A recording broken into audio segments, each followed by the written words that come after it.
ವೀಕ್ಷಕರೆಲ್ಲರಿಗೂ ಸೂರ್ಯನ ರಾಶಿ ಪರಿವರ್ತನೆ ವಿಶೇಷ ಕಾರ್ಯಕ್ರಮಕ್ಕೆ ಸ್ವಾಗತ. ವೀಕ್ಷಕರೇ, ಗ್ರಹಗಳ ಅಧಿಪತಿಯಾಗಿರುವ ಸೂರ್ಯ ಪ್ರತಿದಿನಗಳು ತನ್ನ ಪಟ ಬದಲಾಯಿಸುತ್ತಾನೆ. ಸೂರ್ಯ ಒಂದು ರಾಶಿಯಿಂದ ಮತ್ತೊಂದು ರಾಶಿಗೆ ಸಂಚರಿಸಿದಾಗ ಅದನ್ನು ಸೂರ್ಯ ಸಂಕ್ರಾಂತಿ ಎಂದು ಕರೆಯಲಾಗುವುದು. ವರ್ಷ 2025ರ ಡಿಸೆಂಬರ್ ತಿಂಗಳಿನ 16ನೇ ತಾರೀಕಿನ ಬೆಳಿಗ್ಗೆಯ 6:27 ವೃಶ್ಚಿಕ ರಾಶಿಯನ್ನು ತೊರೆದು ಧನು ರಾಶಿಯನ್ನು ಪ್ರವೇಶಿಸುತ್ತಾನೆ. ವರ್ಷ 2026ರ ಜನವರಿ ತಿಂಗಳಿನ 14ನೇ ತಾರೀಕಿನವರೆಗೆ ಧನು ರಾಶಿಯಲ್ಲಿ ಇರಲಿದ್ದು, ಜ್ಯೋತಿಷ್ಯದಲ್ಲಿ ಸೂರ್ಯನನ್ನು ಸಾಮಾನ್ಯವಾಗಿ ಉನ್ನತ ಅಧಿಕಾರ ಹೊಂದಿರುವ ಡೈನಾಮಿಕ್ ಗ್ರಹ ಎಂದು ಕರೆಯಲಾಗುತ್ತದೆ. ಈ ಗ್ರಹವು ಪರಿಣಾಮಕಾರಿ ಆಡಳಿತ ತತ್ವಗಳನ್ನು ಸೂಚಿಸುತ್ತದೆ ಮತ್ತು ಇದು ಬಿಸಿ ಗ್ರಹವಾಗಿದೆ ಮತ್ತು ಎಲ್ಲಾ ಭವ್ಯವಾದ ಗುಣಗಳನ್ನು ಸೂಚಿಸುತ್ತದೆ. ಸೂರ್ಯನ ಆಶೀರ್ವಾದವಿಲ್ಲದೆ ವೃತ್ತಿಜೀವನಕ್ಕೆ ಸಂಬಂಧಿಸಿದಂತೆ ಜೀವನದಲ್ಲಿ ಉನ್ನತ ಸ್ಥಾನಗಳನ್ನು ಹೊಂದಲು ಸಾಧ್ಯವಿಲ್ಲ. ಬಲವಾದ ಸೂರ್ಯನು ಜೀವನದಲ್ಲಿ ಎಲ್ಲಾ ಅಗತ್ಯ ತೃಪ್ತಿ, ಉತ್ತಮ ಆರೋಗ್ಯ ಮತ್ತು ಬಲವಾದ ಮನಸ್ಸನ್ನು ಒದಗಿಸಬಹುದು. ಸೂರ್ಯನನ್ನು ಚೆನ್ನಾಗಿ ಇರಿಸಿದರೆ ಸೂರ್ಯನು ಒಬ್ಬ ವ್ಯಕ್ತಿಯನ್ನು ದುರ್ಬಲ ಸ್ಥಾನದಿಂದ ಬಲವಾದ ಸ್ಥಾನಕ್ಕೆ ಒಯ್ಯಬಹುದು. ಸೂರ್ಯನ ಸಂಚಾರವು ರಾಶಿಚಕ್ರದ ಎಲ್ಲಾ 12 ರಾಶಿಚಕ್ರದ ಚಿಹ್ನೆಗಳ ಮೇಲೆ ವಿಭಿನ್ನ ಪರಿಣಾಮವನ್ನು ಬೀರುತ್ತದೆ. ತಂದೆ ಗ್ರಹ ಸೂರ್ಯನನ್ನು ಎಲ್ಲಾ 9 ಗ್ರಹಗಳ ರಾಜ ಎಂದು ಕರೆಯಲಾಗುತ್ತದೆ.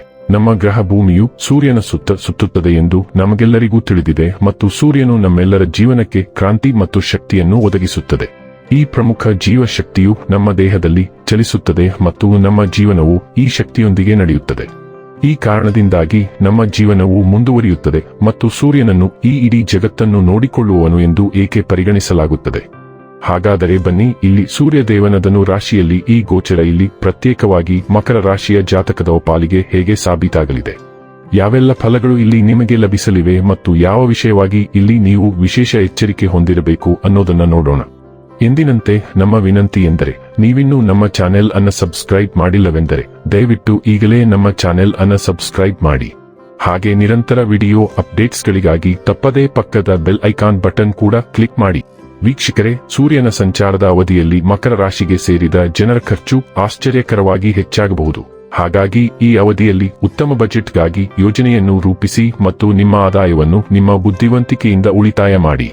ಈ ಸಂದರ್ಭದಲ್ಲಿ ನೀವು ಅನಾವಶ್ಯಕವಾಗಿ ಯಾವುದಾದರೂ ಸಮಸ್ಯೆಯಲ್ಲಿ ಸಿಲುಕುವ ಸಂಭವವಿದೆ.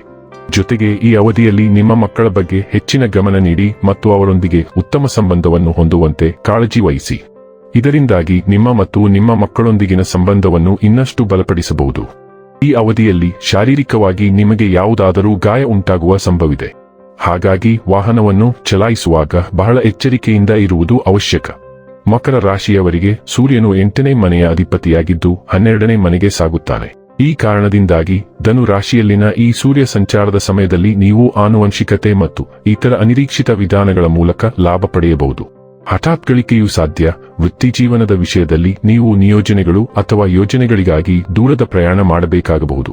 ವ್ಯವಹಾರದಲ್ಲಿ ನೀವು ಗಮನಾರ್ಹ ಯಶಸ್ಸನ್ನು ಸಾಧಿಸಲು ಅಥವಾ ಉನ್ನತ ಗುಣಮಟ್ಟವನ್ನು ಹೊಂದಿಸಲು ಕಷ್ಟಪಡಬಹುದು. ಹಣಕಾಸಿನ ವಿಷಯದಲ್ಲಿ ಊಹಾಪೋಹ ಮತ್ತು ಆನುವಂಶಿಕತೆಯ ಮೂಲಕ ಲಾಭಗಳು ಕಂಡುಬರುವ ಸಾಧ್ಯತೆ ಇದೆ, ಆದರೆ ನಿಮ್ಮ ಉಳಿತಾಯದ ಸಾಮರ್ಥ್ಯವು ಅನುಕೂಲಕರವಾಗಿರುವುದಿಲ್ಲ. ವೈಯಕ್ತಿಕವಾಗಿ ನಿಮ್ಮ ಜೀವನ ಸಂಗಾತಿಯೊಂದಿಗೆ ಉತ್ತಮ ಬಾಂಧವ್ಯವನ್ನು ಕಾಪಾಡಿಕೊಳ್ಳಲು ನಿಮಗೆ ಕಷ್ಟವಾಗಬಹುದು, ಬಹುಶಃ ಸಾಮರಸ್ಯದ ಕೊರತೆಯಿಂದಾಗಿ. ಆರೋಗ್ಯಕ್ಕೆ ಸಂಬಂಧಿಸಿದಂತೆ ನಿಮ್ಮ ಹಲ್ಲು ಮತ್ತು ಕಣ್ಣಿನ ಕಿರಿಕಿರಿಗೆ ಸಂಬಂಧಿಸಿದ ಸಮಸ್ಯೆಗಳನ್ನು ನೀವು ಅನುಭವಿಸಬಹುದು. ಇದು ಈ ಸಮಯದಲ್ಲಿ ಅಸ್ವಸ್ಥತೆಯನ್ನು ಉಂಟುಮಾಡಬಹುದು. ಇನ್ನು ಕೊನೆಯದಾಗಿ ಈ ದಿನಗಳಂದು ಮಾಡಿಕೊಳ್ಳಬೇಕಾದ ಉಪಾಯಗಳ ಕುರಿತು ನೋಡುವುದಾದರೆ, ಮಂಗಳವಾರ ಕಾಳಿ ದೇವಿಗೆ ಯಜ್ಞಹವನ ಮಾಡಿ.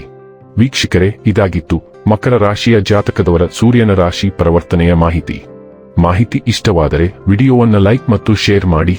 ಹಾಗೆ ಚಾನೆಲ್ ಸಬ್ಸ್ಕ್ರೈಬ್ ಮಾಡುವುದರ ಜೊತೆಗೆ ನಿರಂತರ ವಿಡಿಯೋ ಅಪ್ಡೇಟ್ಸ್ಗಳಿಗಾಗಿ ಪಕ್ಕದ ಬೆಲ್ ಐಕಾನ್ ಕ್ಲಿಕ್ ಮಾಡಿ.